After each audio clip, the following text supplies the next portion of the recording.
Thank you to the ACS Energy and Fuels Division, and thanks everyone for tuning in on this Friday evening.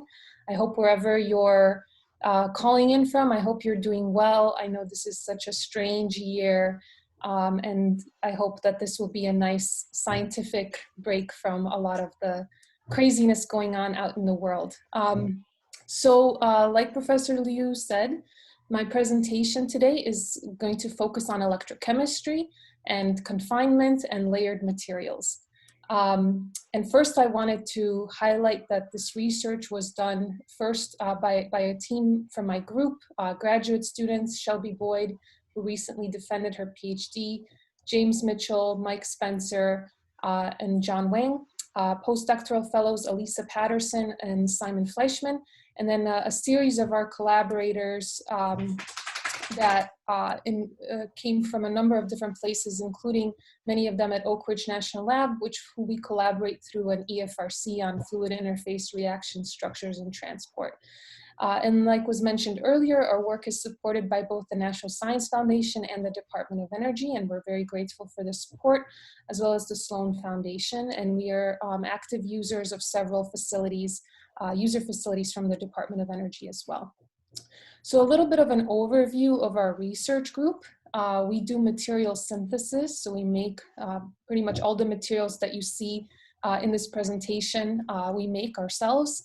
We also then think about how to assemble those materials into electrode architectures, and that includes advanced architectures for things like lithium-ion energy storage. This is a topic that I will not touch upon today, but I just wanted to highlight that we have this, this endeavor. And then I think one of the things that brings everything together for us is to understand electrochemical mechanisms at interfaces, and utilizing a variety of in situ and operando techniques. These techniques are done primarily through students in my group, but very actively with collaborators like Mike Toney and Nina Balke and so on. So we're very grateful for them and always look forward to working with others in all of these areas. So first I wanted to highlight that the work in our group focuses quite a bit on electrochemical ion insertion into a solid state host. And there's actually quite a few different applications for this type of mechanism, this fundamental mechanism of electrochemically induced ion insertion. In the present day, I think nothing captures our imagination or impacts our lives more than energy storage. And of course, the 2019 Nobel Prize in Chemistry went to the invention of the lithium-ion battery, which is based entirely upon the concept of intercalating ions at room temperature into a solid state host. This is also the technology that gives rise to electrochromics. So the fact that many solid state hosts will undergo color changes due to the electrochemical intercalation reaction. But in the coming years, this is of course my prediction entirely, there are a number of new technologies or new potential applications coming online. This includes things like ion separation and recovery of elements, so the removal of contaminants in water or the removal of precious elements in water.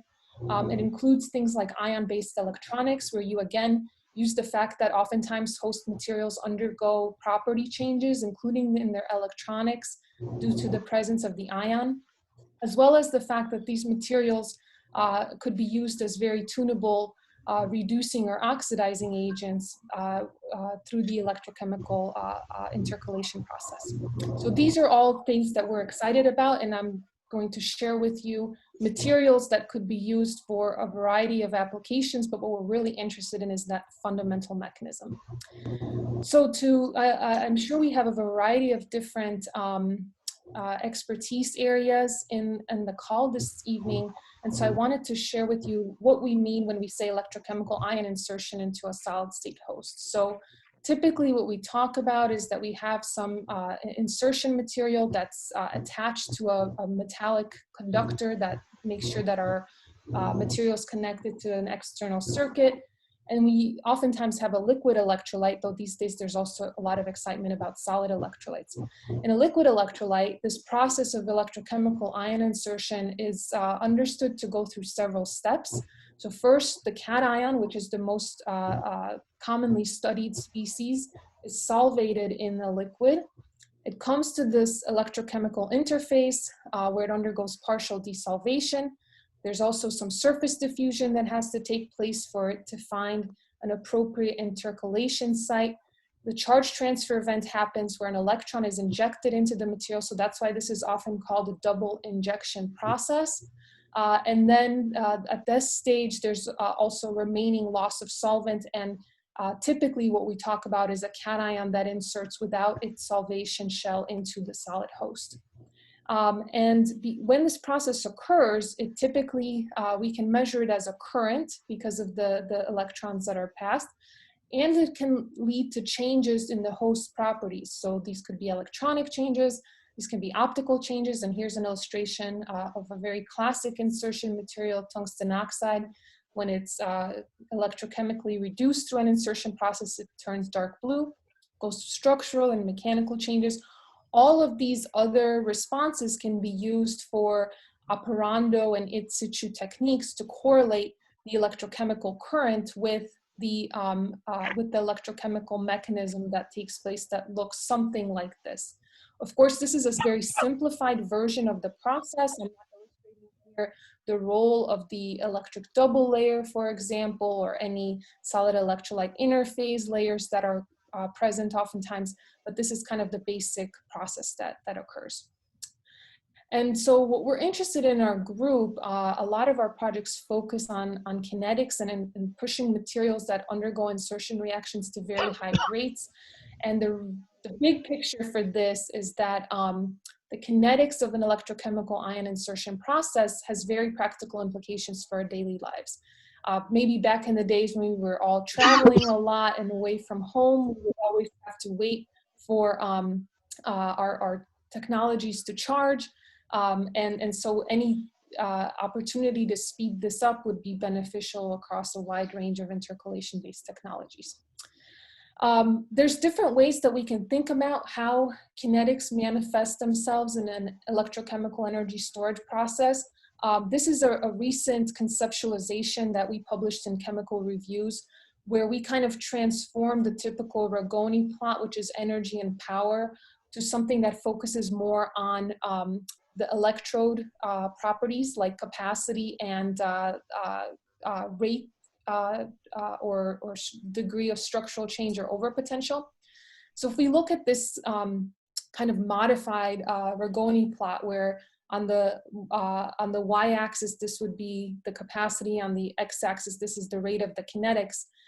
We have processes like the electric double layer formation, which is very fast. It involves only electrostatics. There's no charge transfer taking place. There's no structural changes that take place. And so this is very fast, very reversible, but relatively low amounts of charge that are stored. On the other hand, you have processes that are more classic battery processes like lead acid batteries and so forth, where you have conversion or alloying. You have significant mass transfer taking place, one phase turning into another phase. These processes take much longer, but they have the benefit of having very high theoretical capacities. Insertion type processes are much faster. They typically have lower capacities. And then we have this kind of bridge, I would say, between classic insertion reactions like the tungsten oxide that I just showed and the electrical double layer reactions. We have a series of different types of surface processes that are accompanied by charge transfer taking place. These are oftentimes seen with nanostructured materials or materials that are highly porous and confined fluids. And it kind of sets up a landscape that is kind of fluid, I would say, in today's device applications world of electrochemical capacitors and rechargeable batteries. And the kinds of materials that we're really looking at in my group kind of fall within this realm of solid solution intercalation and surface redox. So overview of this seminar, I told in the title, we're going to talk about confinement. And specifically what we're going to be confining here, what I'll focus on is the introduction of water into the confined interlayer of materials and how that modifies the electrochemical environment. From an application standpoint, it's a pathway to high power electrochemical ion insertion. And kind of in a bigger picture on the synthesis standpoint, if we start thinking about the interlayer as a chemically tunable space, it's a pathway to novel hybrid materials with electrochemically tunable properties. And there's three stories that I'm going to share with you. The first is what happens when the water networks that are present, these layers, are very ordered and confined in crystalline metal oxide hydrates. The second is how we can use the displacement of interlayer ions by water to design metastable hydrated oxides. And the third is how disordered and confined water networks leads to electrochemical capacitance under confinement. So the intercalation process looks very different when you have disordered and confined water networks present. So a few years ago, I co-authored this perspective that hypothesized about what we could obtain if we functionalize the interlayer for high power energy storage.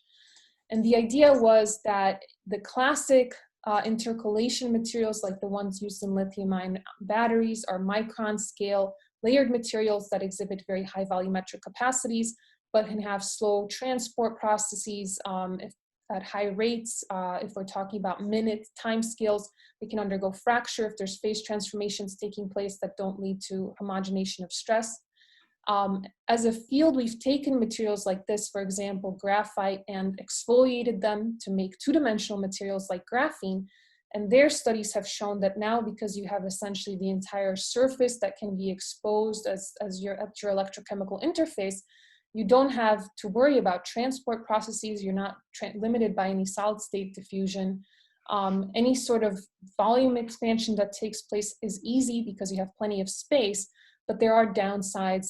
For example, there's also enhanced parasitic reactions, and the excess porosity means you have low volumetric capacity. In between these two extremes are materials that could be considered kind of right, in the middle, and perhaps would combine the best of both worlds. And it turns out that relatively little has been done to understand the structure, the dynamics, and the electrochemical mechanisms in such materials. And this has been the focus of what we're doing in our group. And so the first story on the ordered and confined water networks was kind of a natural place to start, because we wanted to work with materials where the water or whatever was confined, where the crystalline structure was already known. And so we picked as our model material these crystalline tungsten oxide hydrates that you can precipitate from acid solutions at room temperature, form what are also called tungstic acids. The most hydrated form is a layered structure. You have corner sharing octahedra. Tungsten is sitting in the middle of these purple octahedra, surrounded by oxygens as well as water. It's a layered structure, the most hydrated one, about 7 angstroms interlayer spacing. There's both this lattice water that's hydrogen bonded within the layers, and very uniquely, you also have a water of coordination in this oxide, and that is a slightly longer bond in this octahedra, which explains why you have this significant asymmetry in the structure in these tungsten oxygen bonds. If you take this material and heat it up at 120 degrees Celsius, you will go through a structural phase transition, so it's very well defined, the loss of that lattice water. And then if you go to an even higher temperature that's required to remove this water of coordination, you will form the anhydrous tungsten oxide, also through a phase transition. So these are very well, all the crystalline structures for these three materials have been solved. Also, for all these materials, they contain tungsten in the 6+ state, and the tungsten is redox active, so it can go undergo electrochemical charge transfer with a variety of ions. But I'll focus specifically on here in this presentation is the insertion of protons, because we thought there could be interesting interactions between protons and these confined water networks. So that was our hypothesis starting out.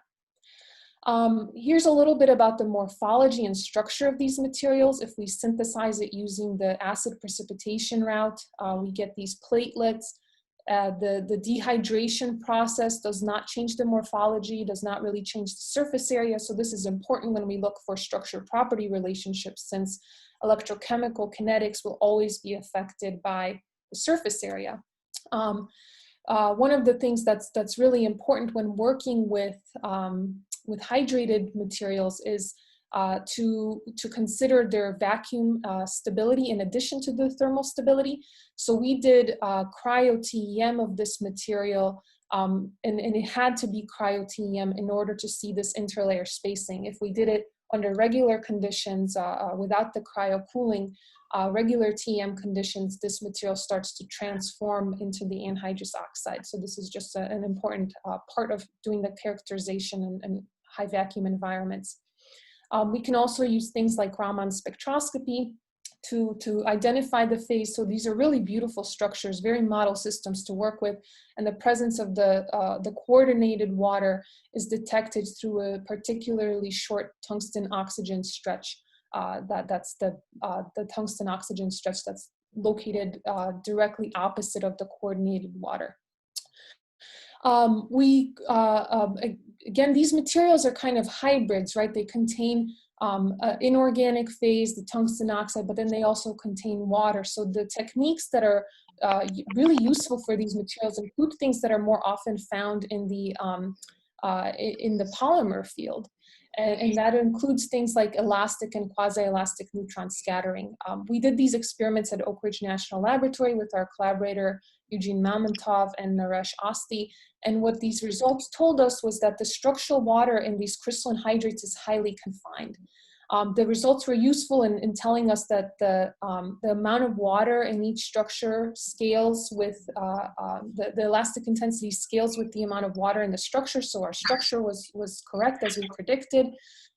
We also found that when we looked at the quasi-elastic neutron scattering, so very small energy transfer between our sample and the neutrons, there was the water population mostly independent of temperature and scattering vector.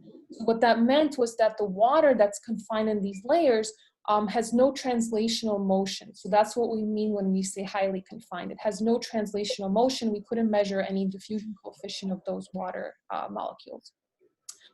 So now let's talk about the electrochemical behavior, because this is where things get really interesting, at least for us.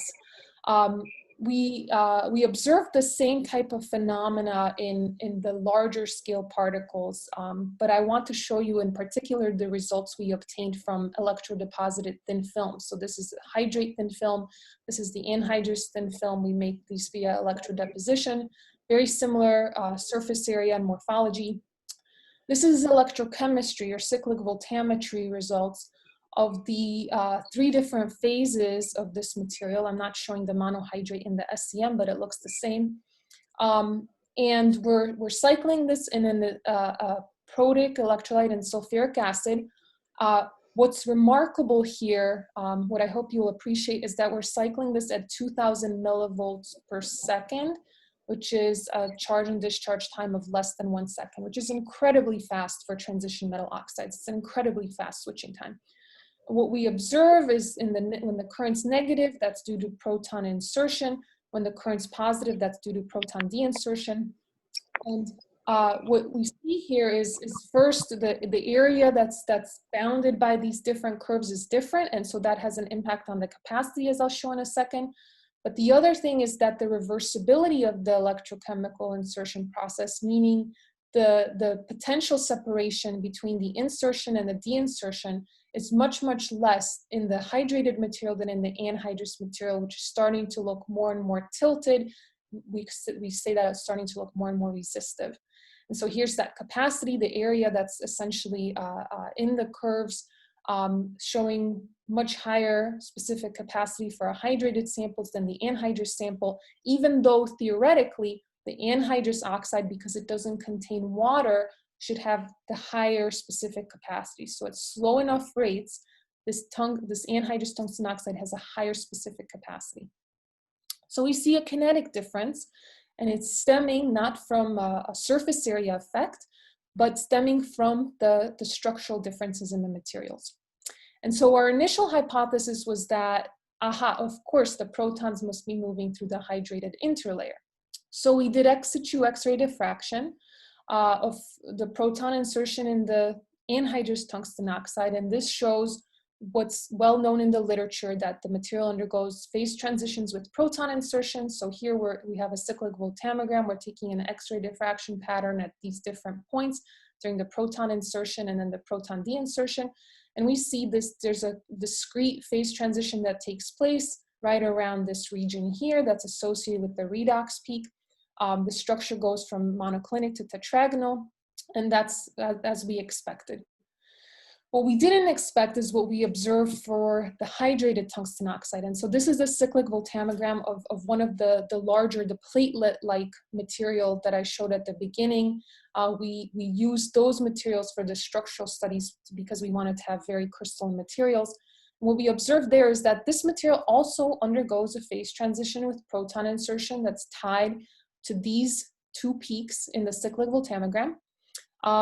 And what was very surprising is that this first peak here is completely immobile. It never changes. There's no change at all with the proton insertion or de-insertion. And this was surprising to us because if we expected a proton to be bonding at a terminal oxygen, we would expect to see changes in the tungsten oxygen bond lengths in that same, along that axis. So the fact that we didn't see that was really surprising to us at the beginning. The other thing that we did was we actually did ex situ inelastic neutron scattering, also at Oak Ridge National Lab. And this is a technique that's wonderful for studying the location of protons and being able to verify with density functional theory. And what we found from these results is that the protons go to bridging oxygens in the hydrated materials. So for example, this is an inelastic neutron scattering result. The pristine material before electrochemical proton insertion is in black. In red, the primary difference after proton insertion are in these two regions here. So a new peak and then a shift of this mode that we assigned to the OH stretching. And our collaborators at UC Riverside did ab initio molecular dynamics, and they found that these exact features that we see are due to the presence of a proton at these bridging oxygen sites that are actually located within the layers of the tungsten octahedra and not in the water networks. And so we were really curious then what was going on, because this is actually a very similar local environment as what you obtain for anhydrous tungsten oxide. So then this is of course not how the research went, but this is how I'm presenting the story. We were doing experiments, AFM experiments at Oak Ridge National Lab as well. And this is kind of an aside to say that, you know, anytime you have an electrochemical charge transfer event, you're going to have bond length changes. So even something simple as ferrocene being oxidized to ferrocenium, there's a lengthening of the iron-carbon bonds. You can use that as a feature of a charge transfer event taking place, let's say. And it's the same true as in an insertion electrode. You have these coupled ion and electron process. Typically, the materials will expand. Sometimes they contract. Very, very rarely do they not experience a volume change at all. And so if you can measure the rate of that mechanical deformation, that can give you additional understanding of electrochemical kinetics. So we did operando AFM at Oak Ridge National Lab with Nina Balke's team. This is an in situ AFM cell, so this is how it looks. Our electrochemistry looks very similar as before, so more reversible cyclic voltammograms for the hydrous material, less reversible for the anhydrous material. We measured the electrochemical current in this experiment from the entire electrode that's sitting here, but the AFM response that we measure is coming just from a very local measurement of the deformation or the deflection of the AFM tip in a position where we land on top of our electrode. So this is what the surfaces of our electrodes look like. So they're similar, these platelets, there's just platelets and some polymer binder there. There was no carbon. And then sulfuric acid flooded throughout. This experiment was really interesting because it's actually how we got to this first clue that the structural change was a big difference between the two materials. For the hydrated material, we saw that its deformation for the same thickness was always less than the anhydrous material, and that there was essentially no hysteresis in this deformation for the hydrous material as there was for the anhydrous one. And anytime you see a hysteresis for any type of material's property, it is indicative of the fact that the forward and the reverse paths are they're not the same. But that was the case in the hydrous material. So same redox, tungsten 5+, 6+, but very different mechanical response. There was also very little dependence of the deformation on the scan rate, whereas in the anhydrous material, we saw that at the higher scan rates, at the slower scan rates where we had higher capacity, we had more deformation and then it decreased. And the better kinetics in the hydrous material meant the capacity was fairly constant and so was the deformation. So this was a very close relationship actually between the electrochemistry and the very local mechanical response that we were measuring from AFM. This was a really cool correlation that we found between the current, which you can think of as the rate of the capacity, and the deformation rate that we were measuring from the AFM. The correlation is so close actually that we started to call this result the mechanical CV. The dashed lines here are cyclic voltammograms. So that's measured through the entire electrode in the in situ cell. That's on this axis. These solid lines with the error bars, that's the deformation of the AFM tip over multiple cycles, the deformation rate. And you can see that it almost perfectly matches, qualitatively matches our electrochemical current for both of the materials. The places where you don't see a good match at these potential extremes is due to the onset of the hydrogen evolution reaction in the electrochemical current, which is not resulting in any volume change of our insertion electrode, and so we just don't measure anything with the AFM tip. So it's highly sensitive to the insertion process. We think this is a really interesting technique to apply for something like single particle electrochemistry and measurement of local nanoscale deformation if you're interested in the heterogeneity of the deformation across the surface of an electrode. So this was our clue that mechanics or structural changes were different between the two materials, something that we weren't able to capture the dynamics of that process using ex situ X-ray diffraction. So we turned to operando X-ray diffraction. This was in collaboration with Mike Tony's group, who's now at Colorado. And these results, when I show the figures, they always look kind of complex. So I'll walk you through them before I give you the main message. But we're doing cyclic voltammetry again. The first result is at 10 millivolts per second. And over here is our input is this linear potential sweep that's reversed. That's the 10 millivolts per second. The blue curve, that's the current response from the material. And what's shown here is the X-ray diffraction pattern, kind of looking down. So you're looking down at the X-ray diffraction peaks. This is the interlayer spacing. And these are these two other peaks that before we saw changing in the ex situ X-ray diffraction, but not their dynamics. On the right-hand side is the anhydrous tungsten oxide material. So what we see for the hydrous material is this beautiful reversible phase transition that's taking place, this doublet to singlet, doublet to singlet. And again, no interlayer spacing change whatsoever. This material is pretty constant. The anhydrous tungsten oxide at this scan rate never completely transformed. There's always two phases present when it goes through that first redox peak. So that's really interesting, is that it's never cleanly transforms the way the hydrous material does.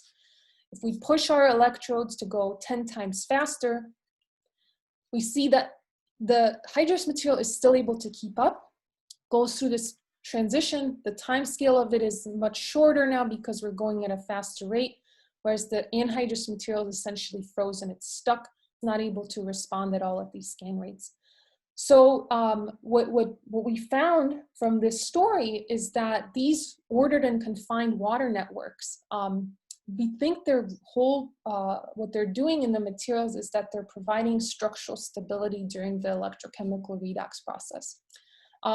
We know that the inserted protons prefer the bridging oxygen sites. So those sites are located here, or if you're looking top down on the material, they're located here. The phase transformation is very, very quick in this material, and the interlayer spacing, so there's no changes measured in this dimension here. This water layer appears to be hydrogen bonded, very stable. Whereas for the anhydrous material, because you have these interconnected octahedra, we think that as a result, there's too many degrees of freedom, if you will, for structural transformation. And so as a result, you just have much more structural changes that are taking place for each electron that's injected. So the structural water in these crystalline hydrates does not seem to provide a proton conducting pathway, which was our original hypothesis, but does stabilize the structure during the electrochemical reaction. So at this point, I just wanted to stop for a second and see if there's any questions on what I've presented thus far. You can also feel free to type into the chat.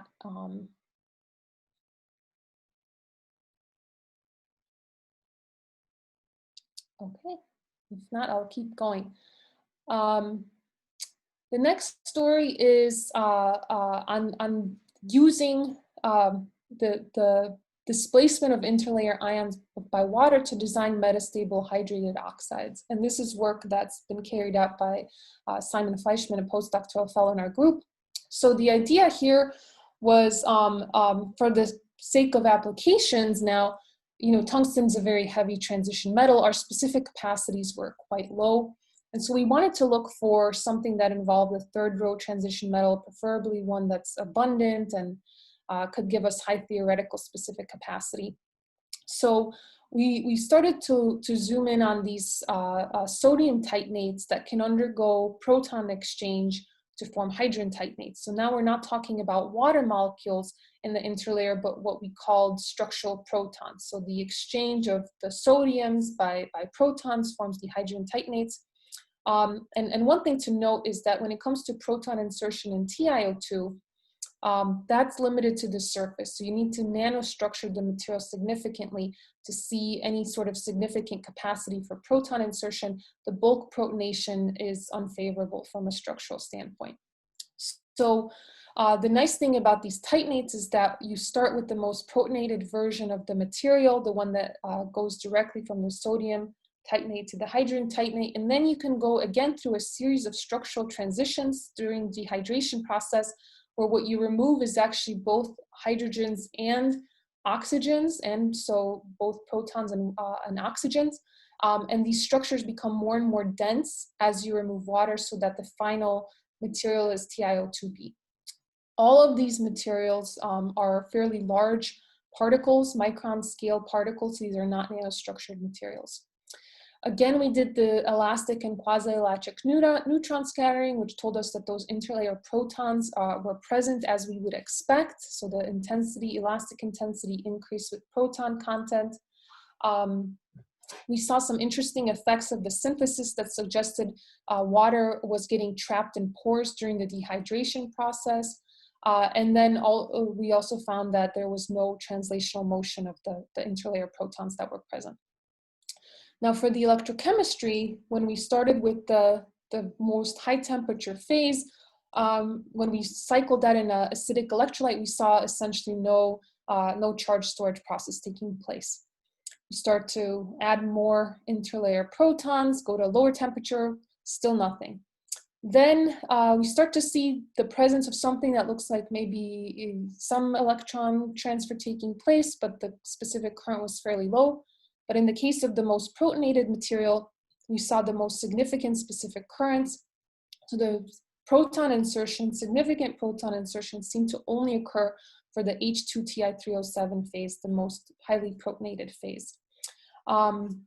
This process, one of the downsides is that the reduction potential is pretty low. So we always had to go to very fast cyclic voltammetry scan rates to avoid the competition with the hydrogen evolution at low scan rates.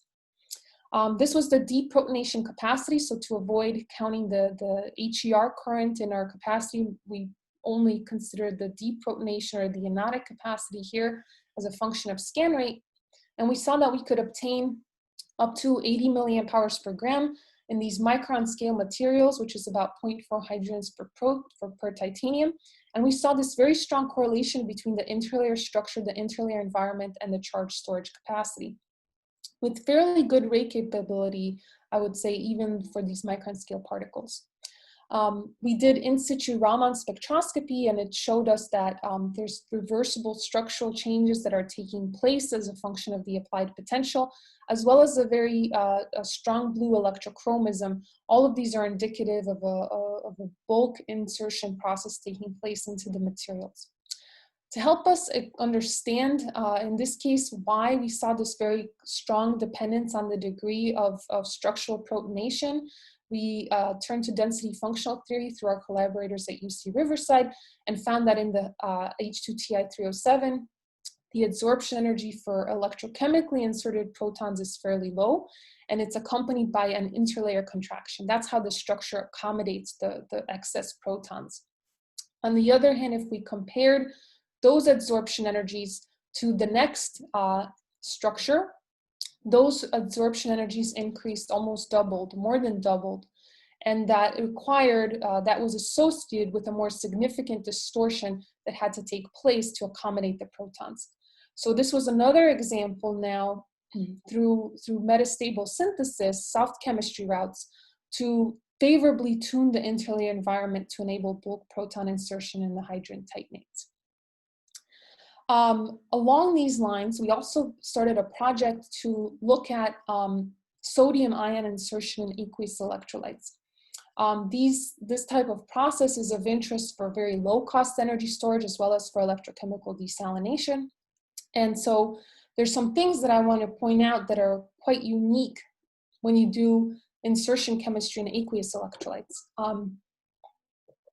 In the case of non-aqueous electrolytes, you kind of always almost assume that your cation is moving into the material in a desolvated state, that you have to maybe pass through a solid electrolyte interface layer, but there is some, there's basically the ion and then desolvated energies are lower in non-aqueous electrolytes.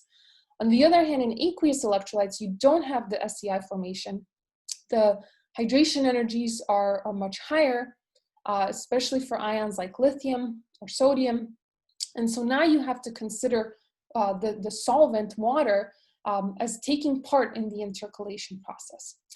And so in particular, we were interested in looking at these very well-known layered sodium metal oxides called the P2 oxides. They're called P2 because the sodium is in a prismatic site and the oxygen stacking sequence is this ABBA sequence. The structure is quite flexible to accommodating different transition metals in what's called the transition metal region. You could have, we chose manganese-rich compositions and then varied what the other dopants were. In the electrochemistry, the aqueous sodium ion intercalation electrochemistry was quite different actually, depending on what that dopant would be. So for example, we had this composition that had manganese as well as a little bit of nickel and copper. And the first and second cycle, you saw pretty much, I mean, there was capacity decrease, but the same peaks were present for the first and the second cycle. On the other hand, if we took the same material but now replaced the copper with iron, we saw less pronounced peaks during the first sodium de-insertion process. And after that, those peaks disappeared. There was essentially almost no potential dependence of this material, which looks like and which we consider to be a capacitive behavior now. So we looked at some other compositions. We did scanning, tunneling, electron microscopy of the materials. Even some of them became very reactive just due to the exposure of water, which is pretty well known. And so it was kind of driving the point that the transition metal content was dictating what the interlayer environment would be. And so what we observed, we did some operando X-ray diffraction. This is now the in situ cyclic voltammogram showing, again, we have this first cycle where there's clear peaks in the cyclic voltammogram, but they disappear on subsequent cycles. What we obtained from the operando X-ray diffraction is that this is the first sodium de-insertion cycle of the P2 phase.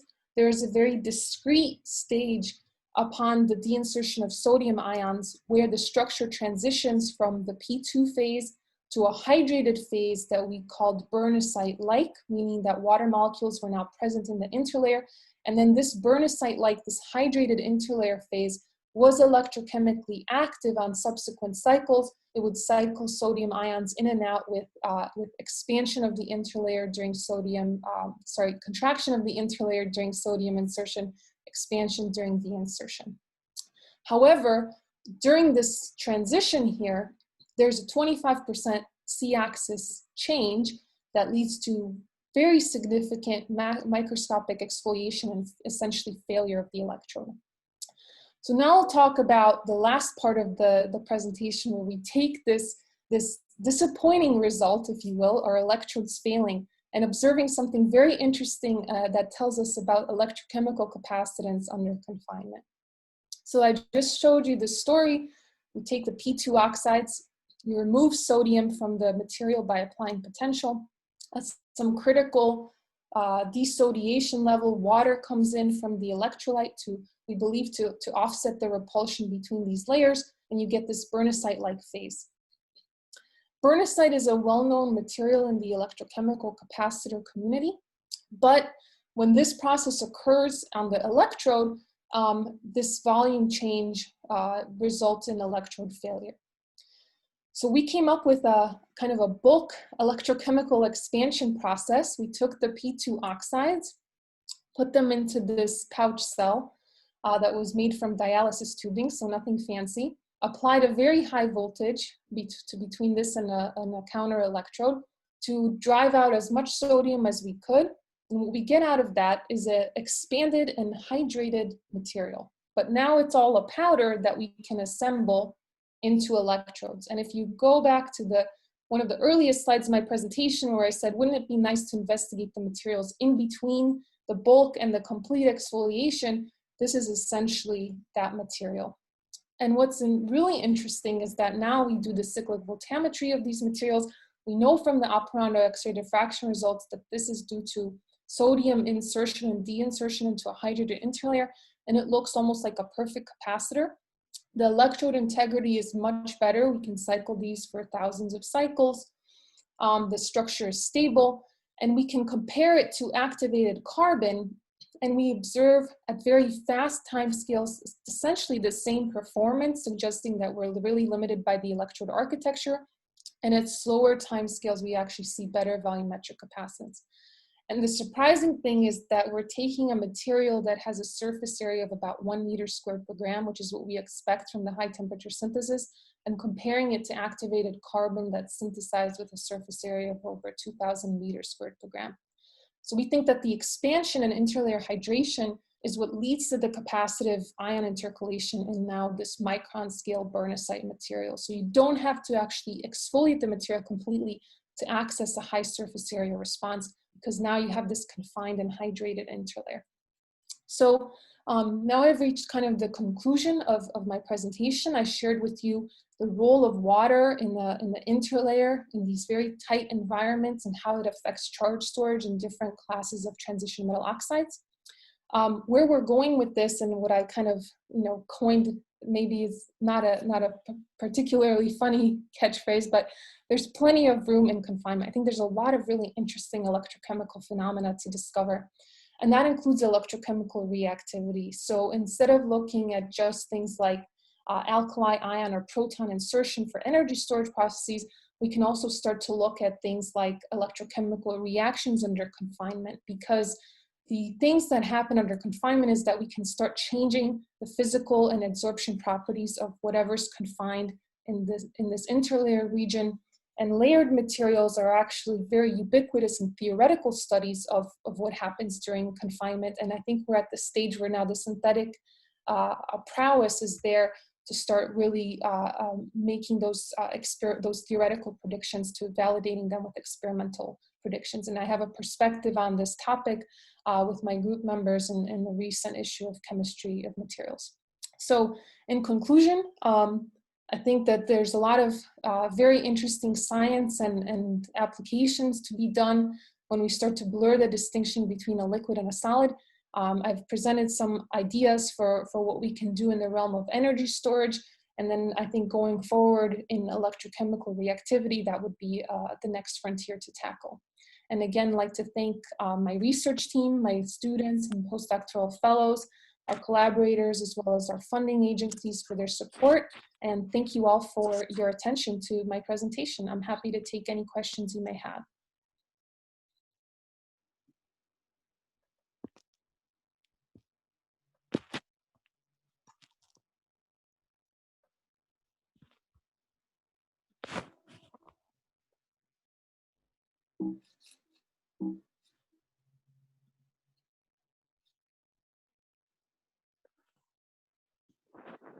Hello, Vero. I think that there are some questions from the chat box.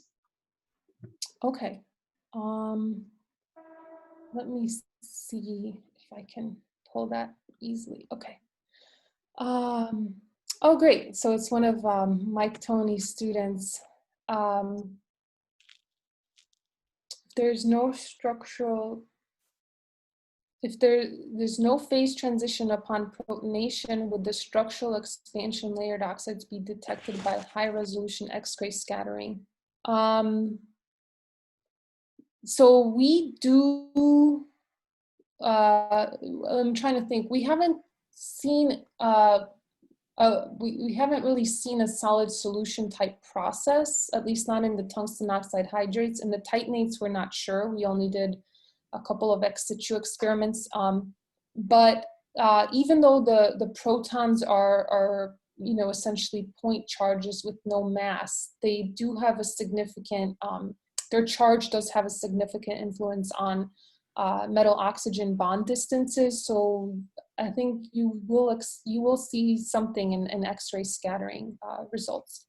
And the surface protonation in TiOX, so in TiO2, if it's due to a kinetic effect, it's due to the fact that you have it's difficult for the protons to insert into the bulk structure. There's no favorable sites, so they prefer to sit at the outer edges.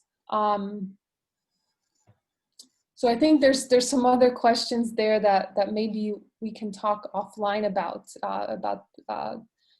protonation and deprotonation and electrocatalysis is quite an interesting topic.